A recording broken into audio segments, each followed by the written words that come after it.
नमस्कार। स्मृति ईरानी जी का मकान बनकर तैयार हो गया है अमेठी में। ये मकान जिसकी शुरुआत यूँ हुई थी कि जैसे ही 2019 का चुनाव स्मृति ईरानी जी ने जीता, यानी राहुल गांधी को पराजित किया, वैसे ही एक घोषणा की थी कि अब यहीं हमारा एक पक्का आशियाना होगा, यहीं पर आम जनता हमसे मिल सकेगी, अपनी समस्याएं रख सकेगी।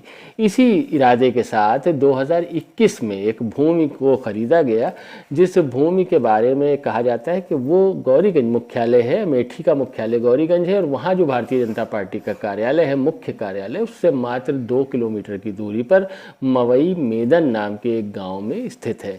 वो ज़मीन खरीदी गई। 15,000 स्क्वायर फीट की ये भूमि है, जिस पर जुलाई में 2021 के आसपास, यानी 2021 की जुलाई की कोई तारीख थी, शायद 21 या कोई और तारीख थी, उसमें भूमि पूजन का आयोजन हुआ था, जिसमें आदरणीय सांसद अमेठी स्मृति ईरानी जी के बेटे जौहर ईरानी उपस्थित थे। वो एक ग्रैंड आयोजन था। वहाँ पर जो धार्मिक कर्मकांड हुए उसके अतिरिक्त भूमि पूजन हुआ और काम उसमें शुरू हो गया। 2021 के बाद काम चल रहा था और 2023 में जबकि मकान पूरा तैयार नहीं था, उसी बीच खिचड़ी भोज का आयोजन उस मकान में किया गया, जिसमें भारतीय जनता पार्टी से जुड़े तमाम पदाधिकारीगण वहाँ पर मौजूद हुए और उपस्थित जितने लोग थे उनका भोजन भी कराया गया। खिचड़ी भोज था और बड़ा कार्यक्रम था। उसके बाद 2024 यानी बिल्कुल चुनाव की तैयारियां हैं।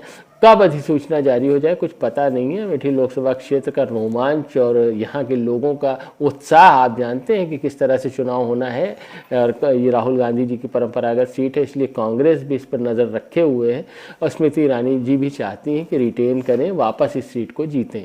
तो इस सिलसिले में 2024 चुनाव से ठीक पहले यानी 22 फरवरी का दिन निर्धारित किया गया है। कार्ड बढ़ गए हैं और तमाम वीआईपी आमंत्रित हैं। उसके अलावा पत्रकार बंधुओं को भी आमंत्रण मिला है और सभी वहां पहुंचेंगे।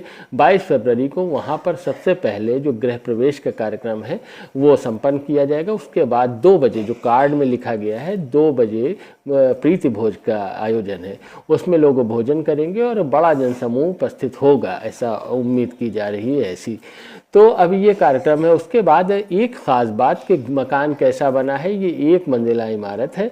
उसमें नीचे आप तस्वीरों में देख रहे होंगे कि 3 शटर्स लगाए गए हैं। वो शटर किस उद्देश्य से लगाए गए हैं हम नहीं बता सकते, लेकिन बाहर एक बड़ा सा लॉन छोड़ा गया है, यानी एक काफ़ी बड़ा सा यार्ड है जो छोड़ा गया है, जहाँ शायद कुर्सी लगाकर लोग बैठ सकें, जो मिलने आए या जो समस्या लेकर आए उनकी समस्या वहाँ पर सुनी जाएगी।